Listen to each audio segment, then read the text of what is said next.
Hey, what's going on, everybody? Welcome to the Corcoran Entertainment Show. I'm your host, Franky Corcoran. We are here, the last episode of February. The year's just flying right by. Just before we start today, I'd just like to plug a couple of things. First off, as I mention all the time, I'd love to plug all of our projects, but we have one this weekend. Friday and Saturday, we of course have Playhouse Quarrel opens Beerbrook Kin Center. I've been talking about it on the podcast for the last few weeks. Hell, not few weeks, last few months probably, I'd say, because we were set to do it in November, and it got postponed to now. And we're all working really hard on it. It's looking great. It's sounding great. It feels great. And just looking forward to everyone to see it this weekend, this Friday and Saturday. And next week, we will be having our special insider podcast for our Tuesday episode. And, of course, after that, we'll have our Thursday Think Tank. And then after that, we'll be back to our regular routine, just so long as everything goes according to plan. So, Playhouse Quarrel, March 1st and 2nd at the Beerbrook Kin Center. Tickets are $20 and can be purchased at the door or by texting or calling 1-506-624-3315. And let's fill the house. Let's have a great time, guys. Next thing that I wanted to plug here, we're going to be having the two proprietors behind this on here in a couple of weeks. But it is of course Naomi Wallace and Neil Wallace, which they have been on the podcast before to discuss all of our projects and everything. They are partaking in Miramishi's third annual Beaubears Island Sugar Bush event, Saturday, March 23rd, from 1 to 4. Newcomer early access 12 to 1. Admission is by donation at the door by Centennial Park, 35 St. Patrick's Drive, Nelson. So definitely, guys, be sure to go show some support for that. And it's gonna be a great time. So lots of stuff going on in the city, and of course around the time of St. Patrick's Day. So I'm sure there'll be more. So moving on to our guest today, guys. I am super excited. We are joined by John Leister. John Leister, he is a writer, author, who is a self-published author, and really inspiring story that he has. He's been sugar-free for quite a while now, and as you guys can tell by the title of this episode, Sugar's Anonymous. I still consume sugar, but we kind of talk a little bit about what it's like to cut down on your sugar and everything. Anyways, I won't spoil the interview. But guys, it's a great conversation, and later on in the show, I'm going to give my non-spoiler review for The Walking Dead, The Ones Who Live. I can't believe it's here. I can't believe I'm even saying that. I already saw the first episode. I saw because it's available. The way I said it made it seem like I'm an early screener. No, I wish.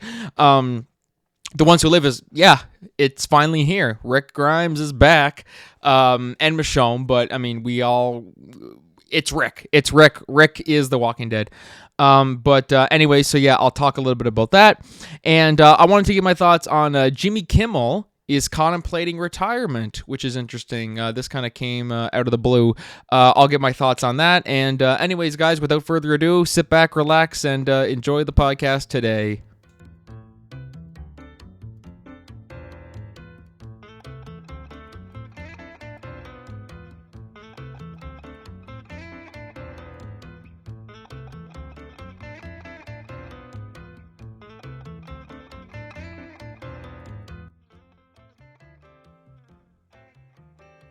Well, hello, everybody. Welcome back to the Corcoran Entertainment Show. I'm your host, Franky Corcoran, and today I am joined by a man coming to us live on location at Starbucks.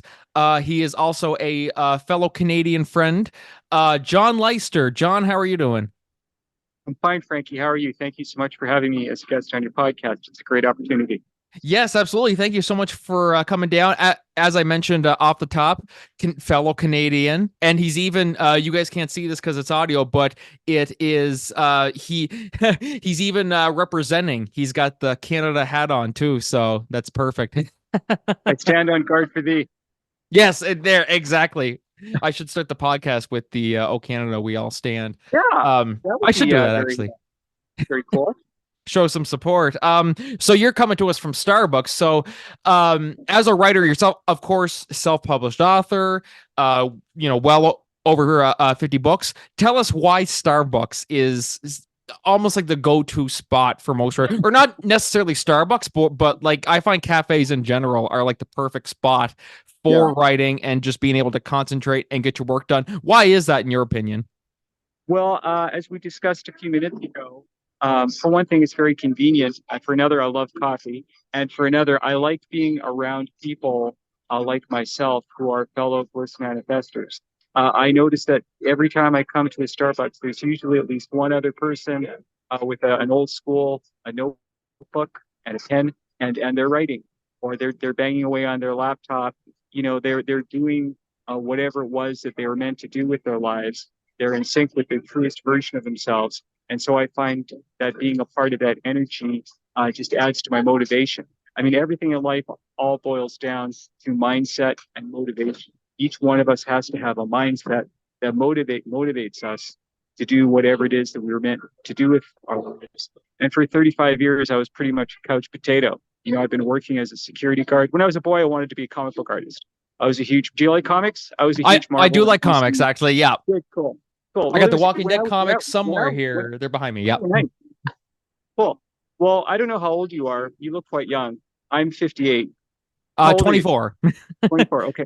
So back in the day when I was a teenager in the 1970s, Frankie, it was a different time. It was liking, so-called nerdy stuff was very stigmatized.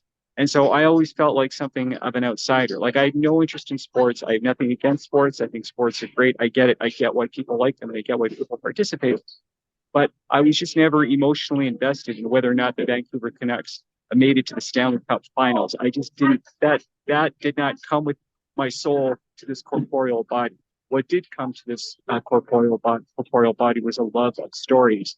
So when I was a boy growing up, I don't mean to play the world's smallest violin. I'm just sharing my story. But Yep. I grew up in a very abusive environment. Put it that way. And so for me, diving into my Marvel and DC comic books was very therapeutic. Or watching shows like Star Trek and the Brady Bunch, I always like stories where the main characters were people that I could look up to, the people who had a high moral standard and didn't run to the liquor store every time there was a problem, didn't use their minds every time, because a lot of us live our whole lives that way. We're just in this perpetual state of anxiety and stress, and everything feels like the end of the world. And so I thought I wanted to be a comic book artist, and I was actually pretty good at it. But for whatever reason, I gave it up. I guess I was too extroverted, a certain aspect of me was at that time in my life. And then after high school, I graduated high school in 1983. I tried acting. There was a Western in the 1960s called The Big Valley. It was an American TV series. And one of the stars of that show, Peter Breck, he came to Vancouver and he started an acting school called the Breck Academy. And this was in the mid 80s. And the film and TV industry in Vancouver was really taking off, like it was just on fire. So I tried acting. I had an agent. I was going to auditions, and I was even doing some writing back then too. I was writing scenes for acting class and monologues. And the casting directors, when I went to auditions, they would say to me very often, it's like, I've never heard that monologue before. It's like, oh, that's because I wrote it. And they always seem to be impressed by that. I was an extra in Rocky IV. That was my 15 minutes of fame. The big fight at the end. Yeah, the big fight at the end was shot at the Agrodome in Vancouver. So Oh, wow. I got to see Rocky and Drago duke it out for real. And that was a very exciting experience. But unfortunately, and I don't mean to gross you or any of your listeners out, but I developed psoriasis. Do you know what that is? Psoriasis. Oh, geez, really? Yeah, psoriasis is a skin malcondition, Oh my which is God. hereditary, and it's also exacerbated by mitigating factors such as stress Yeah. and a bad diet. I used to be very overweight. I used to weigh anywhere from 235 to 250 pounds because I was addicted to sugar. And so it just got to be so bad that like literally chunks of skin were coming off my face. And so I gave up on my dream of acting. And as I said earlier, I've been working security for 35 years. I still do that job. And every so often, I would try to write something. And looking back on my life now, I realized that writing was what I was always meant to do. I just didn't believe in myself. I just didn't have a good mindset, even though I read all these. You ever read a self-help book? Like Anthony Robbins' Awaken the Giant Within or Unlimited Power. Have you ever heard of those books? These are all these books. They ring a bell, but I've never actually read them myself personally. Okay. Gosh, I've read tons of them. I was just trying to fill my head with as much motivating and as positive information as I could. And every so often I would take a step forward, like I did karate for a year, or I would join a gym, or I tried to do some writing, or I did kickboxing for a couple of years. I've always been interested in martial arts. But my life, let's say up until 2019, has been pretty inert. Kind of one step forward, two steps back, because I was addicted to junk food, and all I wanted to do after work was just plonk myself down on my ratty couch and watch VHS tapes and then DVDs. And then in later years, eventually, I had a Netflix account for a while, which I eventually canceled. And then in 2019, my life changed. Now here's where the story gets a little bit weird, a little bit bizarre. I'm not pushy or preachy about any of this stuff. I'm not dogmatic. You know, we are all individuals with free will, and we have to decide for ourselves what we believe in. And what I did was I took a leap of faith. I literally reached out to God and I said, "Our Heavenly Father, I don't know if you're real. I don't know if I'm talking to myself right now, but I had to decide about myself that I'm the kind of person who tries a little bit harder, Frankie, when I have it in my mind's eye that someone who loves me and accepts me for who I am unconditionally is rooting for me to at least make some effort towards self-manifestation versus none at all." I mean, do you like Sylvester Stallone? Do you like I the do like Rocky Sylvester movies? Do you Stallone. like Oh those? yes, Okay. love Sylvester Stallone. Look, you can't watch those movies and not feel inspired, right? No, really, So exactly. Even they're so the good. Expendables, I know that Yeah, they might not be like the most acclaimed movies. I mean, no, they're I so didn't see what? the fourth one. The fourth one, I guess, No, was horrible, but the second one yeah. I really, really liked a lot. Of course, Yeah, I had the great I, Bruce I'm Willis in I'm a it. huge, I'm a huge Stallone fan because his story is so inspiring, I think. So in any event, after I reached out to God and asked Him to help me, oh, just my point earlier, I think that human beings, we tend to try a little bit harder. My allusion to Rocky earlier was meant to be: imagine Rocky walking into the ring and nobody's cheering for him, Mm, right? exactly, right? We need to have it in our mind's eye. At least this is my philosophy, and it's worked out pretty well for me so far. That someone is cheering for us all the time, and when we have that, and when we hang on to it, it can be incredibly motivating.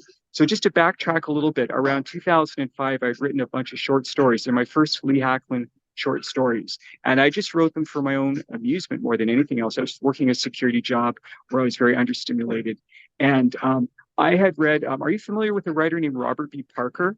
Do you know who that is? Robert B. He Parker. Oh yeah. he created a character called Spencer, and he wrote a bunch. It was a movie recently with Mark Wahlberg, Spencer Confidential.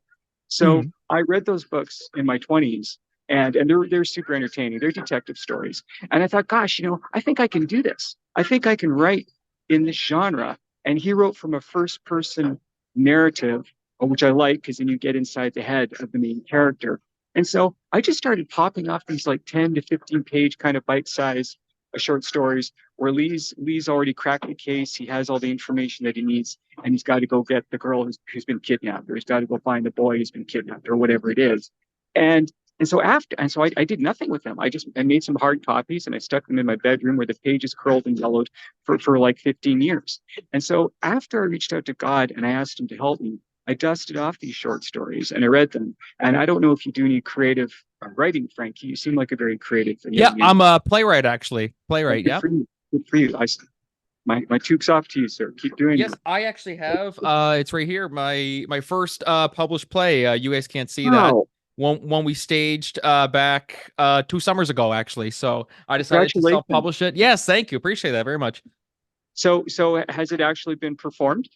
It has I Oh, performed it in my hometown. I wrote and directed it as my directorial debut, and then from there I kind of workshopped it a bit after seeing it live, and then that's when I really decided I'm like, you know what, let's just self-publish it, because I thought yeah. about submitting it to publishing companies, and that's the hard part about publishing is you can submit to every publishing company out there, and Yeah, I've been no there. matter I how good found it is, it's like, thank you, but we're gonna go a different direction. And I mean, you've self-published all your yes, stuff too, eh? yes. Can I make a recommendation for you? Yes, So absolutely. initially I started with Amazon and I had some hiccup. I don't want to say anything negative about Amazon because it seems like they practically rule the world, but I had some hiccups with them. And they were telling me that I was entering the wrong banking information. Go to the bank and it was the right information. Well, I found another platform called Draft 2 Digital. I did hear about that. DRAFT, Yep. right? Drafty Digital. It's free. It's super easy to use. Even an old guy like me can use it. I didn't need anyone to help me to post my first book on drafted people. And what they do is they springboard your screenplay, play, or novel, whatever it's written, to different platforms. So all of my stuff is on Apple and Barnes and Noble and Kobo. And I noticed that that manuscript you showed me doesn't have a cover. If you want to design a cover for yourself, can I recommend a website called Poster My Wall? Poster Again, my it's wall, free, yeah. it's fun to use, and that's how I design my book covers. Now, just going back to 2019, when I was trying to publish that first book, which is called Here Goes Shameless Employee's Product, the collected cases of Lee Hackman, 1970s private investigator book. It was a real uphill battle for me to get that first darn book published because, like I said, I was alive before any of this stuff existed. I was alive before the internet and before all this stuff didn't exist when I was quote unquote when I was reading. So I'd go to the library after work and on my days off and constantly ask some of the staff to help me. Have you seen the movie Billy Elliot? Do you know that movie about the boy who wants to be a ballet dancer? Who's in that one? I feel like I've Yeah, seen. Jamie Bell is the star. He actually played Ben Grimm in one of the Fantastic Four movies. No, I can't say it rings any bells. I thought for a minute it sounded familiar, but no, I don't think I have. It's a really beautiful movie. I highly recommend it. Anyway, the story again is it's the 1970s, and this boy wants to be a ballet dancer, and his dad's an alpha male. And initially, he loses his mind, and his son wants to be a ballet dancer. But spoiler warning, he eventually comes around, and he takes Billy to this very prestigious ballet school in London. And the auditioners ask Billy, "Well, how do you feel when you dance?" And he says, "Well, I feel like electricity."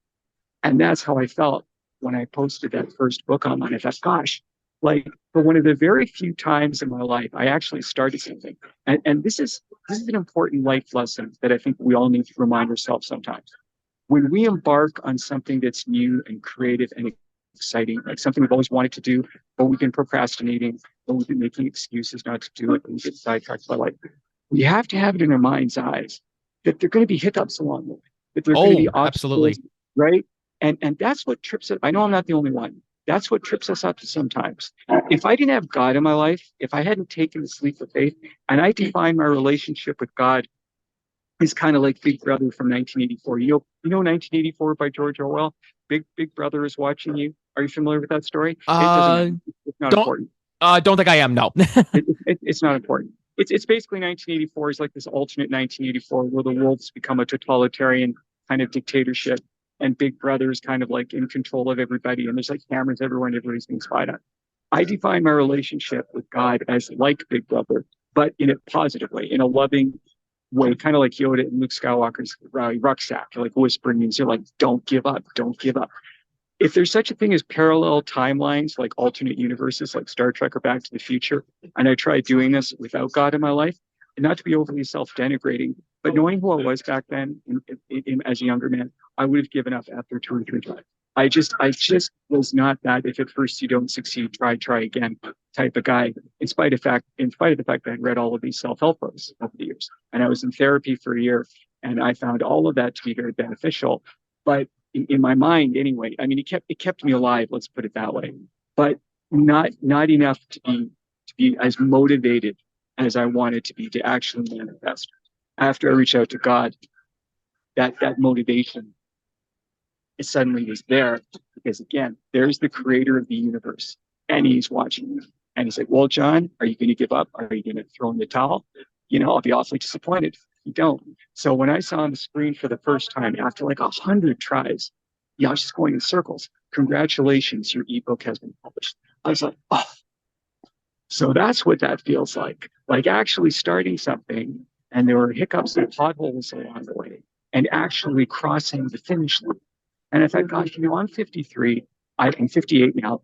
I don't know how many years I have left, but I want to feel this way all the time. So that's why I'm doing this. And when I published my first few Lee short story collections, and then I wrote a novel called The Treehouse Avengers, which is a stand-in. I remember thinking, well, maybe this is it. Maybe I'll just spend the rest of my life trying to get this stuff made into graphic novels or movies or streaming series and like difficult media incarnations. But then I kept asking myself, what if? What if Lee's mother was accused of murder? That became homicide. What if there was a nuclear bomb in New York City and Lee had 24 hours to find it, arm and get down and plug it, and on and on. So I think that all of those years that I spent, watching all of the DVDs and movies and TV shows and all the novels and comic books that I read as a younger man, and I think that a lot of writers are doing this. What we're doing now, and of course we have our own life experiences and our own perceptions, and that's what makes a story unique. And I never worry about originality. People have said to me, gosh, I want to write too, but I never have any original ideas. And I'm like, are you kidding me? They're If in I, there. It's just a matter of digging them out, well, I mean, what was original about Star Wars? There's no Star Wars without Flash Gordon. There's no Batman. Before Batman, there was the Phantom. The Phantom lived in the Skull Cave. There's no And the Family only way. Guy without The Simpsons. Thank you. Yeah. Exactly right. Like Seth MacFarlane. That's an excellent example. Like Seth MacFarlane. He could have been writing Family Guy and think, oh no, I can't do this. It's too much like The Simpsons. I said, to hell with it. I want to do this. I remember when I was a kid, I read this. Have you heard of Terry Brooks? He wrote a Terry series Brooks, called yeah. he wrote a series called the Shannara. Sword of Shannara was the first one. And I read this book in high school, and I was thinking, well, this guy, he's just taken Lord of the Rings, and he's just changed the names of the characters, and instead of a sword, it's a ring. But you know what? I didn't care. I still love reading the book. And again, Terry Brooks, I have to imagine that he read Lord of the Rings. I thought, you know what? I want to do this. I want to write this type of story, and I'll just put my own take on it. There's nothing wrong with that. Once you start writing, that immediately, you or I or anybody listening to a podcast, that's what gives the story its own unique flavor. Because we're not peas in a pod, right? We're not a race of clones and robots, right? We're individuals, and we all have a slightly different filter that we're looking out of as we live our lives. So now it's 2024. Sorry, my voice is drying up. And I have about 100 of these books online. And before doing the podcast, I cranked out 3 pages in my dollar store door time. And this is my bliss. This is what I was meant to do with my life. And all I needed to do was take a leap of faith. I would suggest to any of your listeners who are maybe where I was in 2019, because a lot of us are going through life feeling like we're spinning the wheels. And we're going through life feeling frustrated because we don't believe in ourselves, because we're bought into the limited and weak anti-philosophies of other people. A lot of people are not visionaries. They have their own contributions to make to the world. They may be good at things. There's a million billion things that I can't do that they can do. They might be able to fix a car. They might be able to shingle a roof. Whatever it is they can do is great and useful and important. But I don't want to stereotype, but a lot of those people, they're not visionaries. And what do I mean by that? What I mean is they can't see beyond the end of their nose. They would see your efforts of being a playwright and my efforts of being an author. They would see it as a waste of time, unless there's some guarantee that there's a big pile of cash. Like if you were working hard to be a neurosurgeon, everybody would love and respect you, which makes sense because you're working hard towards something that requires a lot of intelligence and dedication and studying and learning new techniques, new information, right? They would say, oh, well, this guy's going to make a lot of money. This guy's going to be a neurosurgeon. But when you're in the world of the arts, it's a lot of people just don't have respect for that until after the fact, right? Like if you became a best-selling author, right, or you made a play that people were lining up around the block to see, then they would respect you, right? Those aren't the kind of people that you want in your life, right? The people exactly. that you want in your life are the ones who are with you on the journey. Yep, right? Exactly. Well, because we always live with a certain like people will always say you have to go pursue this, you have to go do that, you have to go do this just because everybody else is doing it. But just because everybody else is doing it, like there might be a good chunk of people going for nursing or going to be a doctor. It's like, well, not everybody has that in them, and it's a matter of finding what makes you happy, what you can do, and what you can do to make a living, Exactly. Well, we do what we have to do to make a living. And I think that most people out there, and maybe I'm overgeneralizing, what they're doing to make a living is not what they imagined for themselves when they were children, right? I don't think there's any child that wants to be a bank manager. Now, I'm not being disrespectful to bank managers. That's a hard job. And I worked in banks for many years as a security guard. It's a very stressful job. And I understand why it pays well. But when we're kids, the dreams that we have for ourselves are limitless, right? we want to be race car drivers, or we want to be astronauts, or we want to be actors, or we want to be writers. We have these dreams. And what happens in my case, and again, I don't mean to play the world's smallest violin. I just wasn't an Arnold Schwarzenegger. Arnold Schwarzenegger, when he was a young man living in Graz, Austria, right? He told all his friends, "Oh, I'm going to go to America and I'm going to become a movie star and I'm going to become a champion bodybuilder and then I'm going to run for governor." They all laughed at him. They all made fun Yeah. of him and mocked him. They told him he's crazy. In his mind, like he had the right mindset, right? In his mind, that was like pouring gasoline on a fire. That inflamed, that cranked up his motivation. But some of us are more susceptible to negativity. So for me as a boy growing up, like I said, reading comic books and watching shows like Star Trek, to me was very therapeutic because I'd be thinking, well, gosh, this is the world I want to live in. I want to live in the world where the heroes and the villains are clearly defined, and there's no muddy waters. There's no on the other hand. And I want to live in a world where there are people, again, who are cheerful and who are motivated, and when there's a hiccup, they don't lose their minds, right? I didn't, maybe my eyes weren't open wide enough when I was young, but I did not grow up with that kind of energy around. And I don't want to throw anybody under the bus because they're not here to defend themselves. But I grew up in a very hyper emotional, like I said, every little, the toilet's plugged up. Oh, that's the same thing as the apocalypse. Yeah. Every little hiccup in life was just, and so we grew up with that. And it's almost like we need to go through like the Enterprise, and our shields have to be up. But the shields have to be up all the time, and we only open the shields for positivity, for warmth, for encouragement. For the kinds of people who are like ourselves, who are like-minded, not necessarily politically or in terms of religion. I don't care about any of that stuff. That's an individual thing, but are like-minded in our feelings of self-belief and our passion and our fearlessness. And it takes guts to do this. It takes guts to write and to put it out there because people will criticize you. They will make fun of you. Yeah, I mean, and that's just part of it, like there's yeah, nothing that you can do to prevent that.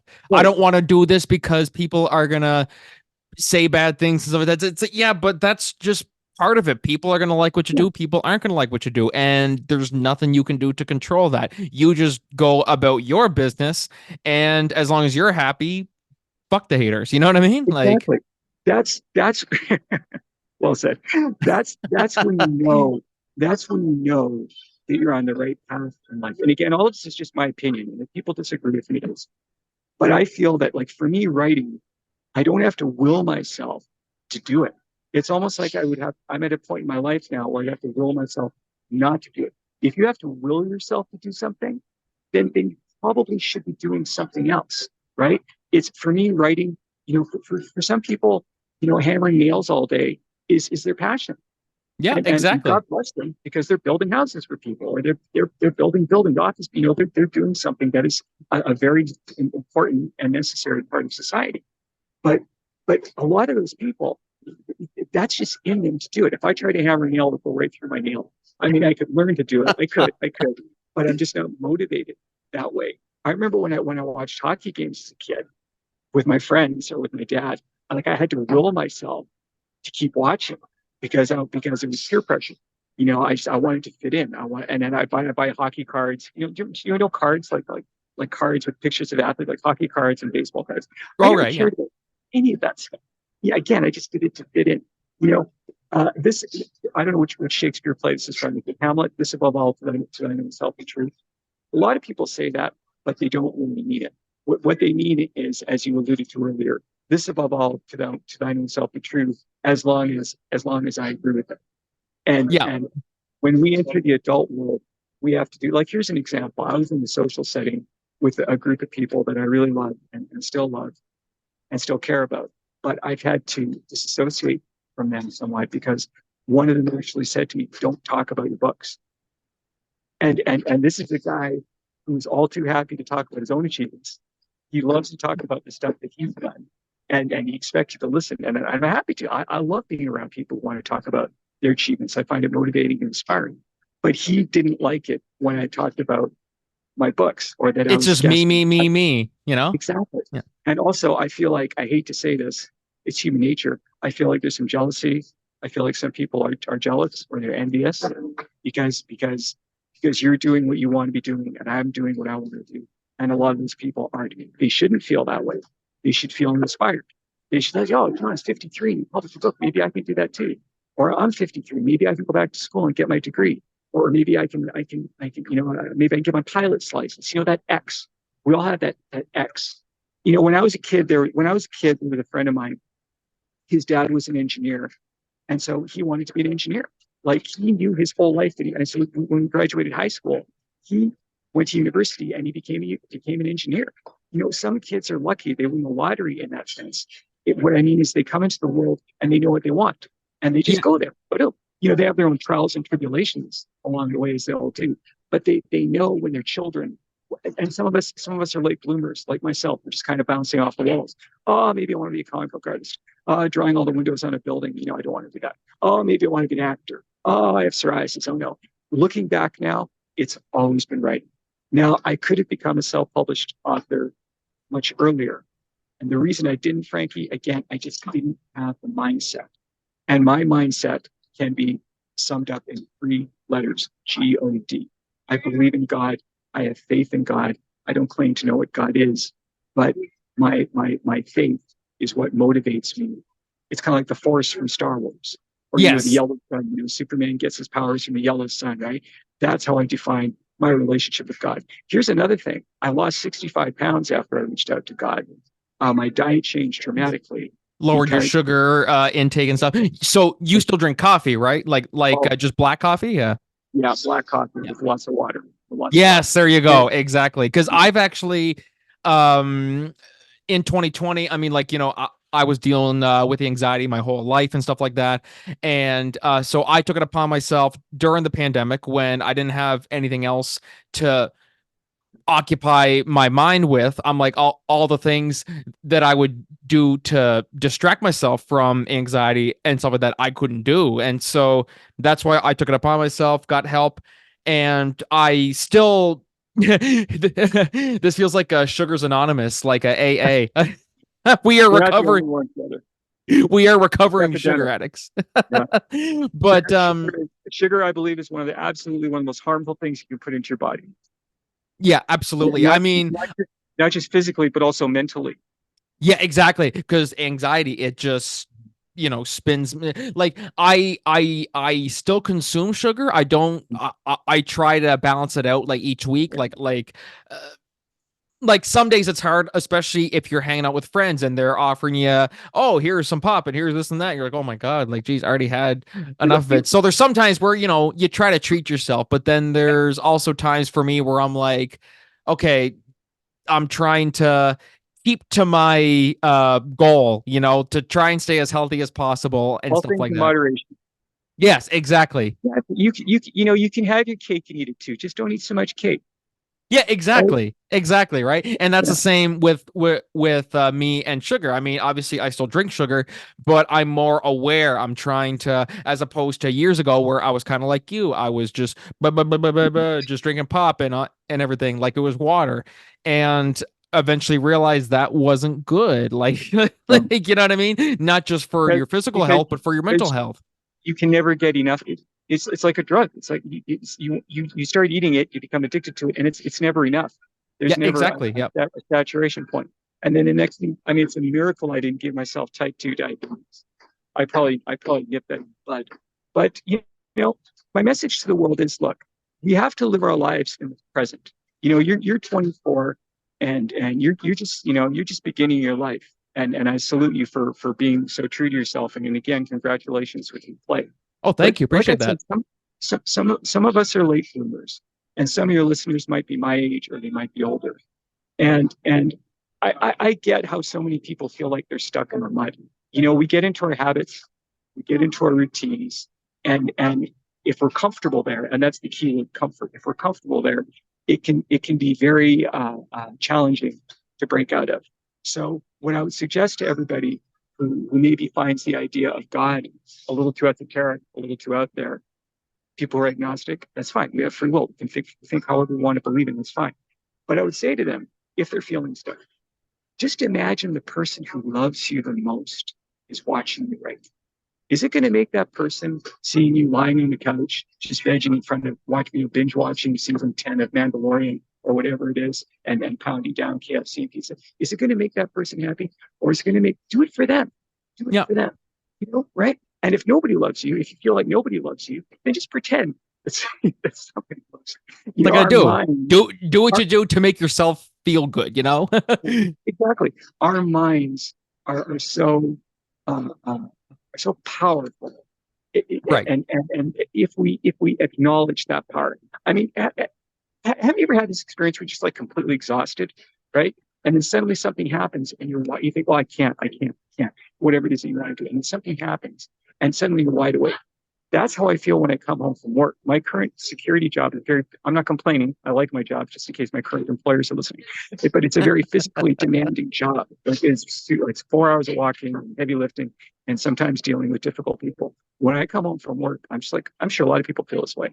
I'm like a rag doll. I'm just like, oh, like I'm walking like this when I come into my apartment. But when I take out my notebook and I put it next to my laptop and I start writing, a funny thing happens. I wake right up. It's Yep. like someone injected an espresso into my veins. That's the kind of Because sugar you want. no, exactly. No. But when you do what you love, that energy will manifest all by itself. And this is Yes. the discovery that I've made since 2008. I didn't discover my bliss over the last 4 years. I embraced my bliss. Look, are my stories great literature? They're essentially what I'm writing is pulp fiction. They're good guys and bad guys. They're old school. They're the kinds of stories that I like. My villains are very irredeemable. They usually die. Lee's a bit like he's got a bit of a Punisher. There's a bit of a Punisher quality to his character. He's absolutely ruthless. And when it comes to very bad people, and those are the kinds of stories that I like. And I don't know if they're good, but at the risk of sounding a little self-aggrandizing, I do think that they're entertaining. And I always make myself laugh. And I get mostly positive feedback from other writers on Facebook. Oh, that's another thing. I have a group page called Johnny's Way. It's my Facebook group page, over 700 members. I don't mean beat my chest about that. And I actually took a picture of myself holding a book by a writer named Mike Madden. I'm a very avid reader. I usually have 3 or 4 novels going at the same time. And he writes a Jack Ryan series. You know Jack Ryan, the character. Jack Ryan, yeah. Well, Tom Clancy passed away a few years ago. He was one of my favorite writers too. And this writer, this best-selling author, Mike Madden, he's one of the writers that is currently writing that series. Why I sent him this picture of myself holding one of his books, and I posted it on his Facebook page. And I told him about Johnny's Way. Well, guess what? He joined. Isn't that something, eh? Wow. I know, right? He joined I'm a security guard. He joined my Facebook group page. And this is what I'm always telling people who want to hear it, who are open-minded to hear it. Especially people who are my age. For goodness sakes, take advantage of this technology. It's easy to use. Most of us have access to it. And reach out to people. You never know who's listening. Even to this Um, podcast, you never know who's listening. Do you know that show from UK, The Office? The Office, yeah. Gervais? He's a Facebook friend. Oh, is he I really? reached out to him, and he accepted my friend request. Like this is the world we're living in. Isn't Right? that something? So, Wow. when it comes to our destinations, we're all headed for the same place. All of Right. these bodies, their spirits are driving. Right? It might be tomorrow. It might be 10 years from now. The important thing is that we are in sync with the journey of our lives. And if you can look at yourself in the mirror, you can wink, you can give yourself a thumbs up like you mean it, then you know you're on the right track. But if you're like, oh, then something's wrong and you better fix it, because time goes by very quickly. And that's been another great motivator for me. And this is one of the great things about getting older. Now, there are great things about being young, but there are also great things about getting older. When we get older, we become more aware of the finiteness of time. And that can be a great motivator. And that has been the case for me. And anyway, Franky, I'm writing on fumes right now. And that's my story in a nutshell. A very long-winded nutshell. And he's just like, all right, done. I'm done. He just passes out. I think so. But man, I just love, well, just especially as a writer myself, it's so inspiring and it's so encouraging just to hear what people like yourself have gone through.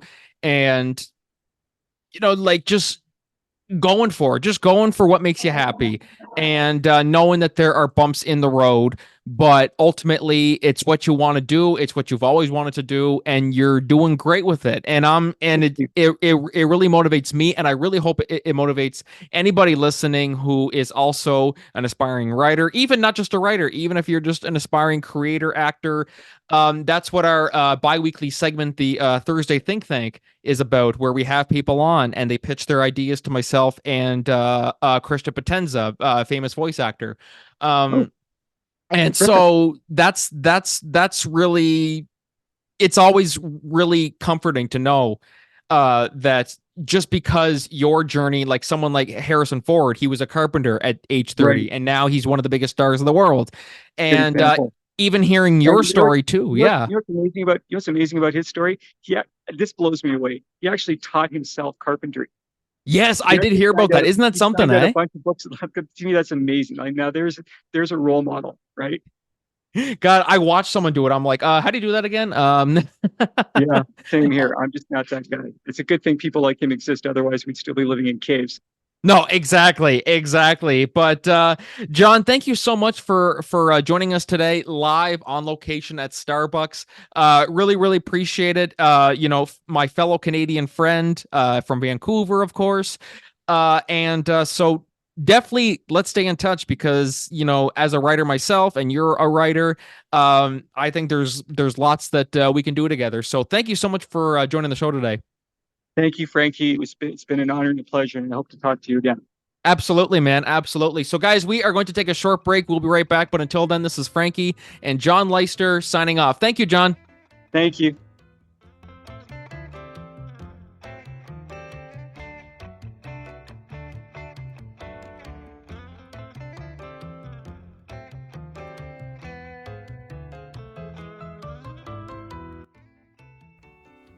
Hey, everybody. Welcome back to the Corcoran Entertainment Show. I'm your host, Frankie Corcoran. That was, of course, John Leister.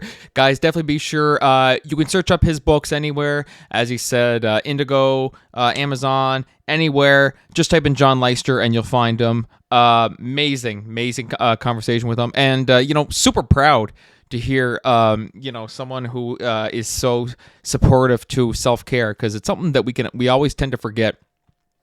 Cause get so busy, and it's just stuff you don't think about.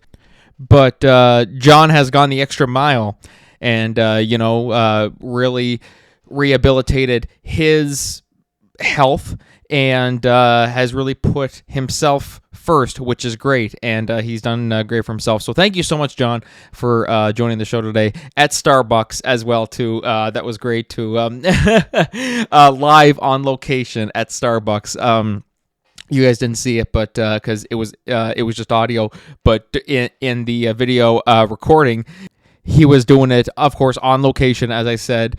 And it was just so funny, because when you're in a restaurant and stuff like that, or a cafe, and you're always just trying to listen to what people are saying on your phone, you always put up to your phone, and then people will watch it later and go, oh, he was doing a podcast, or so anyways, it's kind of, but anyways, guys, thank you so much for listening to that interview with John, and thank you, John, for coming out today.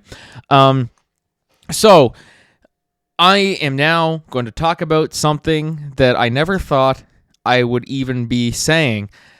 Our very second episode that we did of this podcast was us talking about, are these Walking Dead Rick Grimes movies gonna happen? Now, of course, you guys know what I'm talking about. Rick left The Walking Dead. They after his final episode aired, they said, we're actually doing 3 movies to continue his story. He's not done yet. And it was just radio silence. We didn't hear anything about it. Years went by, and they even put out a tiny little teaser just saying Rick Grimes returns in theaters. Then COVID hit, of course, and every time like Scott Gimple and them would be asked about it, they were just like, we're working on some things, and there's some factors at play, and yada yada yada. And a lot of mixed opinions, and then it got to the point where we were like, is it even going to happen? And I remember Kyle Easty said in that episode, he said, I'm going to say, no, it's too late. I really think that ship has sailed. I don't anticipate us ever seeing these movies. And so then we found out that, of course, they weren't going to go the movie route, and instead they were just going to do 6 episodes of a TV show, which was later named The Ones Who Live. At first, it was titled The Walking Dead: Rick and Michonne, which I thought was a terrible title, but I'm glad that they changed it. This is much, much better, and it suits them well. So it's really the equivalent, because, of course, we're planning on getting 2 2-hour movies instead with six 1-hour episodes. It's basically the movie trilogy that we were promised. So anyways, we're here now. It's on AMC and AMC Plus. I am a AMC Plus subscriber, so I got to watch it Sunday morning. And I just got to say, did it live up to the hype? Absolutely. Absolutely, it lived up to the hype. I'm going to go non-spoiler. I'll be spoiler-free here. I don't really want to... as I get into... Because, of course, how I do my reviews is I do my pros first, I do my cons first, and then I give my overall thoughts with a score out of 10. When I get to my cons, I might spoil a little bit of things. So for you guys who haven't seen the episode, I'll tell you the pros of what I liked about it, but then once you get to the cons, I can't promise that I'm not going to spoil, so just consider that your spoiler warning. All you really got to hear is the good. Whatever will get you to watch the show, because trust me, this show is fantastic so far. Only one episode in, and it's fantastic. So of course it takes place, years after The Walking Dead, or not like The Walking Dead show itself, but years after Rick's disappearance. We see him in the Civic Republic military, which is the helicopter group that took him away. And it really, one of the things that it really answered, it answered this, because this was something that I was trying to think about. How are they going to do this to have it make sense? Someone like Rick being gone for that long, how are you going to have it make sense? Why didn't he come back to his family? Rick of all people, 6 years later or 7 years later, it goes on. I mean, of course, it passes 6 years after he leaves, and then and then like 3 more years pass by later. So why didn't he return? That was the main question. And they really answer that in this episode, why he can't return, or why he didn't return. And it made sense. It really made sense. And so I was glad that that it wasn't like contrived. It wasn't very like, oh, he was in a coma or this and that. Like, no, but yeah. And I don't want to get into spoiler territory, but yeah, the first pro definitely is that all the answers that we wanted as to like, where is Rick, what is the CRM, and overall, like, just why hasn't he come back? All of that is answered in this first episode, and there's still more that's going to be revealed as the show goes on, I'm sure, because we still got 5 episodes left. So also, man, just the way this is shot, it's movie quality. Like, really, I remember I was talking about this with Jerry from Jerry's Takes. I would have loved, this would have worked so well as a movie. It really, really would have. Even just watching it, I was just rewatching it later on my computer screen, because when I watched it the first time, I just watched it on my phone. Second viewing, I watched it on the actual computer. It looked like I was just watching like a Netflix movie, or just like it was just unbelievably well shot, and just the visuals were amazing. This really could have been a movie. I would have rented out the movie theater to watch this thing. It was absolutely stellar quality. The sets and everything too were fantastic. Even the writing was terrific in this one. I remember this was written by Scott Gimple, of course, the showrunner, and Andrew Lincoln and Denai Guerrero. They all wrote this together, and bravo! Like, it was a fantastic script that they had for this one. The way it was written and everything, the shock value was there. All the new characters that they put in were really, really good. And but at the end of the day, probably the biggest pro of it, I have to say, I mean, all that other stuff is great, but Andrew Lincoln, this might be one of his best performances in all of the Walking Dead franchise, I think. I really, really do. It's up there with some of his stuff, like around when Negan came in. It's up there with some of maybe not quite the Lori and Carl death thingy, but really, my God, it was just absolutely incredible. And he hasn't missed a beat. It was like he just slid right back into it. And I'm like, oh my God, this man has to get all the awards in the world. I'm like, I know The Walking Dead hasn't been nominated for Emmys, but how could you not make an exception for Andrew Lincoln? Just one of the greatest there is. It's just so great that also too that he came back, because you would think that with the way these projects were, first off, he wanted to leave The Walking Dead first of all, but as the movies or this TV show kept getting just delay after delay, you would think that eventually he might just say, you know, I just think it's time to just put to bed. But no, he came back, and he came back better than ever, and it felt like he never left. And so that, to me, I think is the biggest pro. I don't normally like list the pros of what I like the most, but this would probably be the number one best part of the episode, was just seeing Andrew Lincoln back.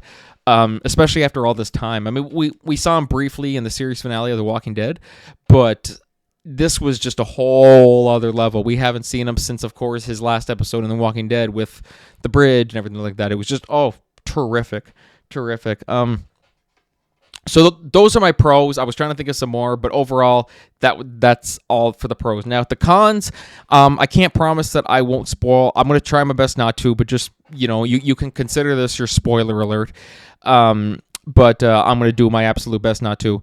I felt there was too much exposition, a little bit. Basically, without spoiling a whole lot. I mean, of course, Rick, in his time being incarcerated, he's dreaming of Michonne and stuff like that.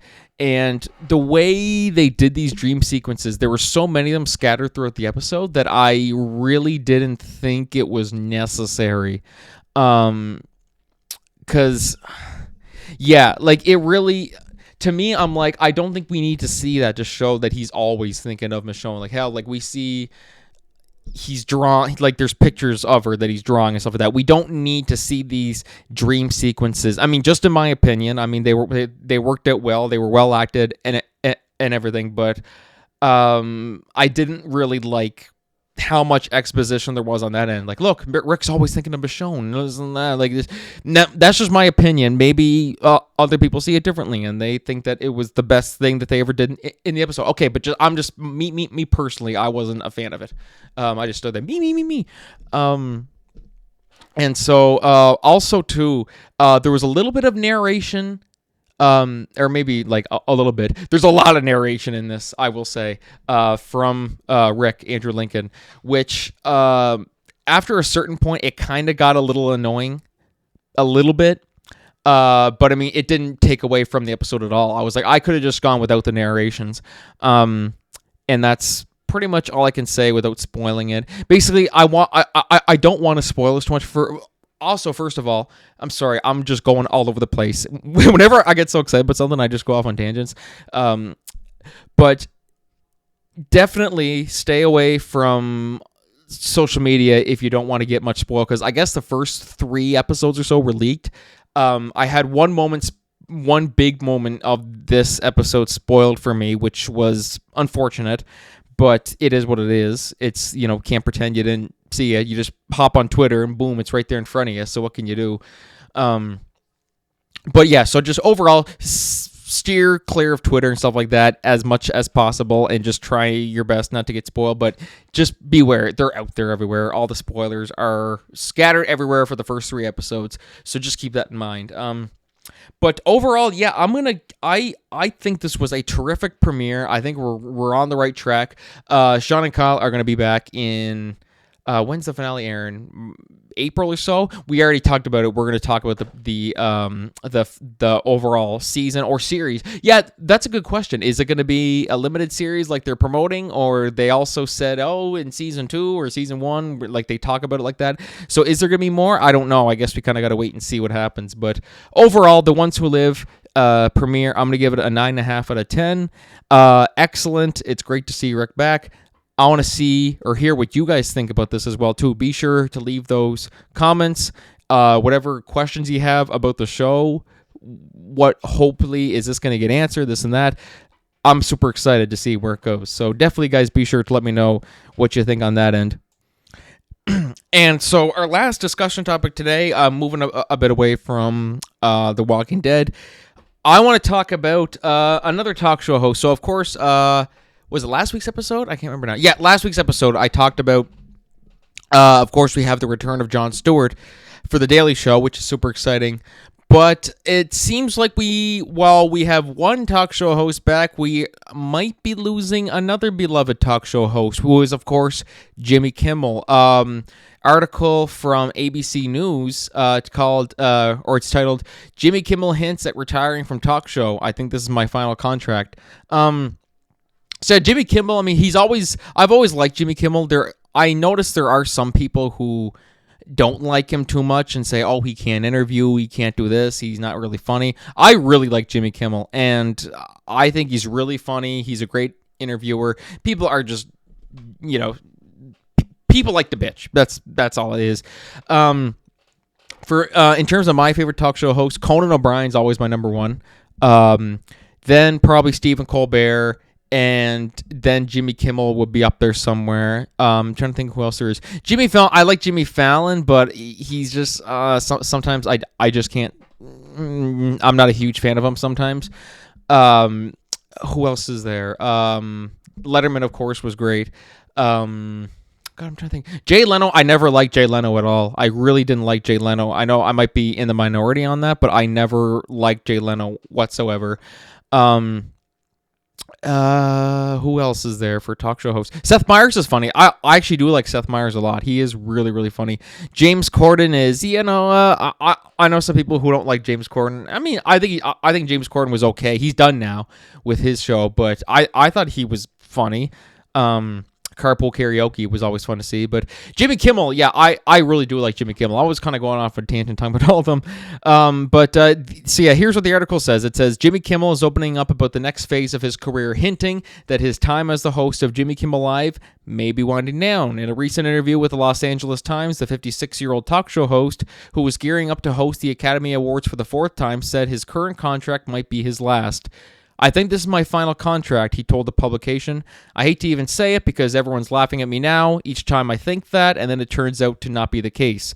However, after recently celebrating the show's 21st anniversary, Kimmel said that the time he has remaining on his current contract might be satisfactory enough for him. I still have a little more than 2 years left of my contract, and that seems pretty good, he noted. That seems like enough. It talks about admitted what he likes to do in the future, like once he retires. And so, yeah, now here's the thing. He said he thinks this is my final contract. I think this is my final contract. He doesn't exactly say, yes, this is my final contract. We could get to 2 years and he might say, you know what, I'm going to sign another 5-year deal. I don't know. So I don't think we can really go off by this saying that, yes, I think this means he's done, but we should prepare for it. I think we should prepare for it. Because we know actors will say this like all the time. Of course, he's not an actor, but like we see someone like Johnny Depp, who he was talking about retiring 10 years ago after this big movie of his bombed. What movie was it? The Lone Ranger. The Lone Ranger bombed, and it was so bad at the box office and the critics and the audience. And then a month later, he's like, "Yeah, I think I might retire soon. I think I've had enough." And then next thing you know, he signs on for like 10 more movies.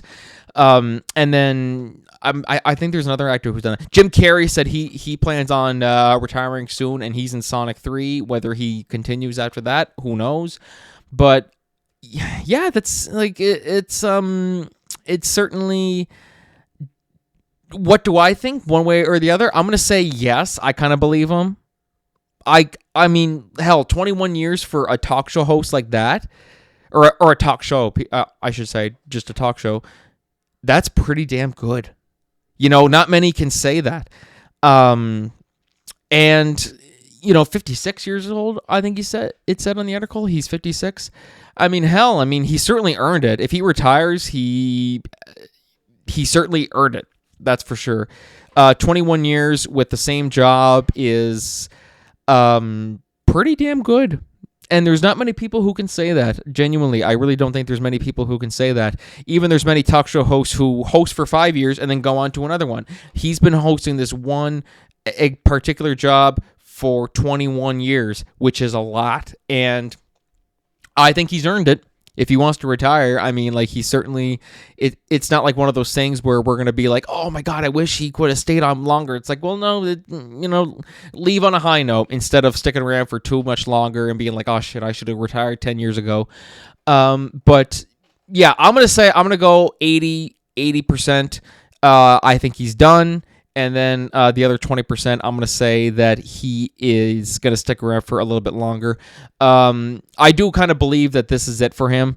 Because, I mean, like, once you think about it, you're 56, you've been stuck doing this for 21 years. Life's short, man, and you want to go live your life, and he probably sees that as well, too.